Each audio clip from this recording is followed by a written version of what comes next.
Assalamualaikum warahmatullahi wabarakatuh. Selamat siang dan salam sejahtera. Bapak Ibu, saya Dr. Sigit Setiawadi. Hari ini saya akan membicarakan mengenai bisnis kuadran kanan. Ini untuk program lanjutan ya, bukan program Building the Dream.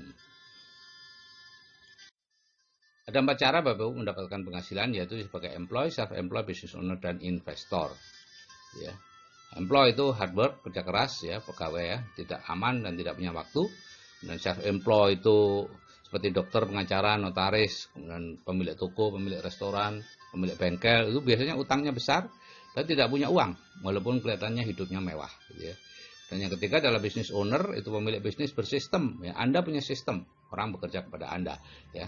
Itu biasanya kerjanya mudah, hasilnya stabil, dan punya banyak waktu luang. Ya. Untuk membedakan apakah Anda di business owner atau self-employed, cukup tinggalkan pekerjaan Anda atau tinggalkan bisnis Anda setahun atau 2 tahun. Kalau masih jalan ya berarti Anda di business owner. Ya. Ada 3 macam business owner, yaitu konglomerasi, waralaba, dan networking. Dan yang keempat terakhir adalah investor ya. Di sini tidak punya uang, tidak punya utang, dan punya banyak uang. Bapak Ibu, sebagian besar orang ada di sini, 95% orang dan 5% uang yang ada di sini ya. Bawaannya stres karena aktif income itu sifatnya semakin besar penghasilan Anda, semakin besar masalah keuangan Anda ya. Nah, sehingga Robert Kiyosaki menyarankan segeralah pindah ke kuadran kanan ya. Nah, di sana passive income gitu ya. Makin besar penghasilannya, semakin freedom ya. Hanya 5% orang yang ada di sini Bapak Ibu. Lowongannya masih banyak gitu ya. Tapi banyak yang enggak mau. Ya. Dan 95% orang 95% uang ada di sini. Nah, cara pindah kuadran seperti ini, dari employed ke self-employed ya, mengerjakan bisnis tertentu, membangun bisnis, kemudian membuat sistemnya, dan akhirnya ke investor. Di sini perlu waktu puluhan tahun Bapak Ibu dengan angka keberhasilan yang sangat sedikit. Menurut ILO itu kurang dari 1% dalam waktu 10 tahun. Jadi startup baru itu dalam waktu 10 tahun tinggal 1 orang. Ya, dari 100 orang. Kalau cara yang sekarang dari employee, self-employed, dilatih untuk menjadi business owner, dari situ jadi investor ya. Nah, di sini perlu waktu 2-5 tahun ya, dan 100% predictable. Anda mengikuti sistemnya, jalan. Anda tidak mengikuti sistemnya, tidak. Ini 3 macam bisnis yang bersistem ya, yaitu bisnis yang jaringan ya, menghasilkan passive income, termasuk kelompok business owner. Yaitu korporasi atau konglomerasi, waralaba atau franchise, dan networking atau personal franchise. Ya, korporasi itu jaringan bisnis besar, sistemnya didapat dengan cara membangun, ya, perlu modal besar, risikonya besar, tempatnya tertentu, waktunya tertentu, dan perlu keahlian. Kalau Bapak Ibu tidak punya keahlian kemudian mau membangun konglomerasi atau korporasi, Bapak Ibu bukan menjadi konglomerat, tapi akan menjadi kolong melarat.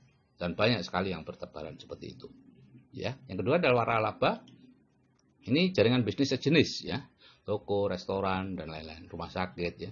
Sistemnya dengan cara membeli, modalnya besar, risikonya besar, tempat tertentu, waktu tertentu, tapi tidak perlu keahlian. Cukup Anda membeli saja, ada sistem. Dan yang ketiga adalah networking atau personal franchise, itu jaringan konsumen perorangan. Yang dimaksud oleh Robert Kiyosaki dengan networking adalah jaringan konsumen perorangan. Ya. Sistemnya dengan cara memakai, modalnya kecil, risikonya kecil, fleksibel, waktunya fleksibel, dan ada sistem sehingga tidak butuh keahlian.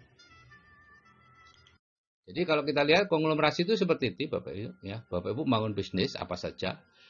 Bisnis peternakan, bisnis pertanian, bisnis apa saja ya. Sehingga kalau ada yang bertanya, "Dok, apa bisnis saya ini bisa dijadikan sumber passive income?" Bisa.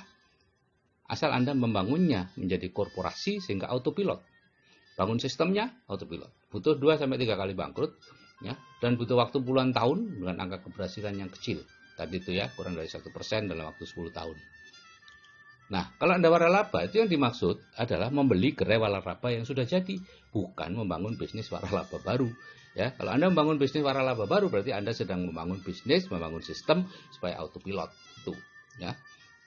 Artinya membangun korporasi, sulitnya sama dengan membangun korporasi. Begitu juga bisnis networking. Itu artinya bergabung dengan bisnis networking yang sudah jadi. Ya, bukan membuat bisnis networking yang baru ya. Saya banyak diajak orang untuk membuat bisnis networking baru. Ya, saya tidak mau dong. Itu sama dengan membuat korporasi kok. Sulit banget Bapak Ibu. angka keberhasilannya kecil sekali. Apalagi kalau sudah menyertakan orang, waduh, tambah kecil. Dan sudah di dunia sudah ribuan orang, ribuan bisnis networking yang hilang timbul. Tidak ada, hanya berapa. Bisa dihitung dengan jari yang bertahan selama 10 tahun. Jadi kalau kita memilih kerjasama bisnis bersistem, Bapak Ibu, ya, Anda sedang membangun aset jangka panjang yang bisa diwariskan menurut Robert T. Kiyosaki. Sehingga Anda perlu memilih, bisnisnya harus legal. Kalau Anda berinvestasi, patokannya adalah OJK, Otoritas Jasa Keuangan. Tapi kalau Anda bergerak di bidang networking, patokannya cuma satu, yaitu APLI, Asosiasi Penjualan Langsung Indonesia. Tidak ada di daftarnya APLI, udah lupakan. Ya. Kemudian sudah berumur di atas 10 tahun, di bawah itu lupakan deh. Ya. Angka keberhasilannya kecil sekali. Ya. Ada produk yang berkualitas, ada rancangan pendidikan yang jelas, ada orang yang sudah berhasil. Itu syarat-syaratnya. Ya. 5 syarat itu, satu saja tidak memenuhi syarat, lupakan deh Bapak Ibu. Ya. Kecuali Bapak Ibu memang ingin berpetualang lagi, silahkan. Tapi kalau Anda ingin membangun aset jangka panjang yang bisa diwariskan, Anda lupakan deh semua itu. Nah, bisnis terbesar di dunia ini apa? Supaya mengerti, yaitu bisnis grosir dan retail. Ya. Karena 60% uang yang kita bayarkan untuk membeli sesuatu, apapun itu, ya, itu masuk di sini. Grosir, retail, dan iklan. Ya. Produsen hanya 40%. Maksimal itu Bapak Ibu. Kalau untuk produk-produk yang bermerek, itu produsen cuma dapat sedikit. Contoh sepatu yang cawang itu di toko dijual $100, produsennya cuma dapat $15. Ya. Saya berani ngomong begitu karena ini sudah ada di koran sejak lama. Jadi bergeraklah di bisnis grosir dan retail kalau ingin mendapatkan uang yang besar. Ada 3 macam, yaitu grosir dan retail konvensional, waralaba, dan networking.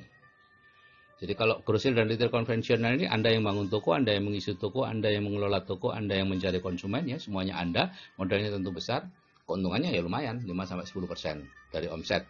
Dan ini active income, kecuali Anda bisa membangunnya menjadi korporasi, ya seperti Giant, Hero, Matahari, dan lain-lain. Ya. Kalau waralaba dan minimarket, ini Anda yang membangun tokonya, Anda yang mengisi tokonya, yang mengelola toko itu mitra, yang mencari konsumen mitra. Ya, modalnya besar. Ya. Konsumennya punya mitra Bapak Ibu. Kalau misalnya Anda punya Indomaret nih, kemudian putus kontraknya, Anda ganti Sigit Mart, ya tidak datang orangnya. Gitu ya. Karena orang datang ke situ karena Indomaret. Gitu ya. Keuntungannya 2,5-3%. Karena apa? Karena konsumennya milik mitra, bukan milik Anda. Dan ini penghasilan pasif. Nah, kalau di networking, Anda bekerja sama dengan mitra, yang membangun toko itu mitra, yang mengisi toko itu mitra, yang mengelola toko mitra. Anda hanya bertugas mencari konsumen. Ya. Kalau barang itu masih di toko, itu barangnya mitra. Kebakaran, dirampok, atau expired, itu risikonya mitra. Tapi begitu ada yang beli, anggota Anda, itu barangnya Anda. Modalnya kecil. Ya. Penghasilannya lumayan besar, 10% dari omset. Ya. Dari 60% yang dibagi-bagi tadi, Anda dapat kurang lebih 10%-nya. Dan kenapa besar? Karena Anda yang punya konsumennya. Gitu ya.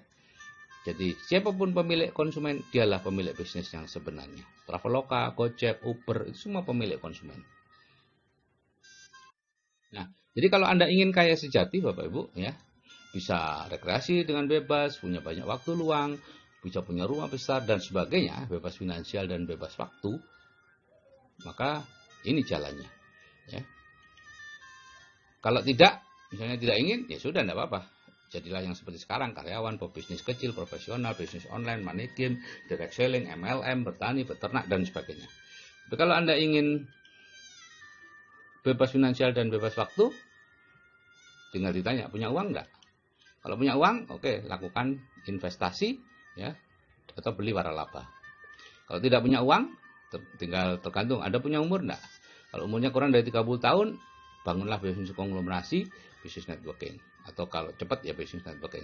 Kalau usia Anda sudah lebih dari 30 tahun, tidak ada cara lain networking. Seperti yang dikatakan oleh Robert T. Kiyosaki. Apa sih bedanya networking, multi level marketing, money game, atau MLR, multi level recruiting? Ya. Konsepnya networking jaringan pemakai, MLM itu jaringan penjual, money game itu jaringan pencari anggota. Prinsipnya networking kerja dapat banyak, yang MLM kerja dapat banyak, kalau money game yang duluan dapat banyak. Karena sudah disusun terstruktur dalam bentuk piramida. Karena ini memang asalnya dari piramida skema Ponzi gitu ya, yang ilegal dimanapun gitu ya, kecuali di Indonesia. Produk networking banyak, MLM sedikit atau banyak, money game tidak atau markup. Ya, tidak ada produk di situ. Ada produk di markup. Koin emas yang harganya sekian jadikan sekian. Kemudian manik-manik yang klinik-klinik itu untuk kalung, untuk putih ada titik-titiknya itu ya. Itu di Cina dijual 5.000, 15.000, di sini jadi jutaan Bapak Ibu ya. Jadikan multi level recruiting atau manikin. Asal bonus di sini networking penjual produk, MLM juga sama penjualan produk. Kalau di manikin anggota baru. Karena itu biaya masuknya tinggi. Kemudian ada reinvestasi lagi gitu ya. Nah, kalau sudah masuk, awalnya mungkin masuk cuma beberapa ratus ribu paket hemat. Setelah itu Anda akan ditawari, ini ada paket premium, ini ada paket emas atau paket gold atau paket apa saja terserah. Itu sudah pasti manikin Bapak Ibu. Begitu ada paket-paket reinvestasi. Karena apa? Asal bonusnya dari anggota baru. Sehingga kalau sudah mulai menurun ya anggota lama disuruh jadi anggota baru lagi. Terus menerus seperti itu. Anda sudah dapat banyak toh, ayo investasi lagi supaya dapat lebih besar lagi. Itu jargonnya gitu ya. Tutup poin tidak ada di networking, di MLM ada karena produknya sedikit sehingga perlu dijual terus. Karena itu harus beli terus. Kalau di networking tanpa tutup poin pun orang akan beli terus karena pemakai. Stokis juga begitu, networking tidak ada stokis, di MLM ada stokis. Money game ya enggak tahu saya. Kalau penghasilan, networking pasif penghasilannya. Kalau MLM dikatakan pasif sih, tapi sebetulnya karena ada tutup poin, ada stokis, jadinya ya aktif. Karena harus nungguin terus tuh bisnisnya. Money game sudah pasti aktif. Mengapa sih kita tidak menyukai MLM atau networking, tapi lebih menyukai money game dan MLR? Ya? Karena MLM dan networking itu berlawanan sekali dengan program bawah sadar kita, Bapak Ibu ya. Penghasilannya di MLM dan networking itu sangat besar. Majalah Forbes tahun 2010 mengatakan 20% penghasilan miliarder di Amerika itu asalnya dari bisnis networking dan MLM yang mereka ikuti. 20%, Bapak Ibu, besar banget itu. Sedangkan bawah sadar kita plafon rezekinya rendah. Sehingga takut, Bapak Ibu. Ya. Begitu juga di MLM atau networking penghasilannya pasif. Dengan bawah sadar kita penghasilan aktif yang diutamakan, yaitu bekerja mencari uang. Semakin keras bekerjanya, semakin banyak, semakin mulia Anda. Maka untuk bisa bekerja keras, Anda harus dibuat tidak punya uang terus. Begitu ada uang sedikit aja, Anda sudah bingung untuk pakainya. Ya. Memperbaiki rumah, lantainya diperbaiki, dapur diperbaiki, terus menerus. Itu pola pikir miskin. Ya. Di MLM atau networking kita bisa kaya ya, seperti yang tadi dikatakan. Di bawah sadar kita pola pikir miskin. Jadi dia takut. Begitu juga di MLM atau networking kita bisa freedom, bisa pensiun, menikmati hidup. Di bawah sadar takut pensiun. Orang harus terus bekerja. Ya. Dari tentara, bekerja jadi satpam, setelah pensiun ke pertanian. Seorang pejabat tinggi, dirjen atau apa, ya, setelah pensiun, takut pensiun Bapak Ibu. Selama jadi dirjen penghasilannya 40-50 juta, pensiun 4 juta. Makanya harus terus bekerja lagi atau stroke. Sedangkan di networking orang bisa freedom, bisa pensiun. Takut. Ya. Jadi yang ini cocok dengan money game. Bawah sadar kita itu memang cocoknya dengan money game, cocoknya dengan multi level recruiting. Karena itu yang berbondong-bondong ya, uang besar. Oke Bapak Ibu, itu yang bisa saya sampaikan. Kalau saya yang sudah berumur aja bisa pindah kuadran, Anda juga pasti bisa. Cuman hati-hati, pindah kuadran, cari mentor, ikuti dia. Karena itu dunia yang asing sekali bagi Anda. Anda begitu mudahnya Anda terjebak dalam jebakan Batman. Oke Bapak Ibu, saya akhiri. Wassalamualaikum warahmatullahi wabarakatuh. Selamat siang dan salam sejahtera.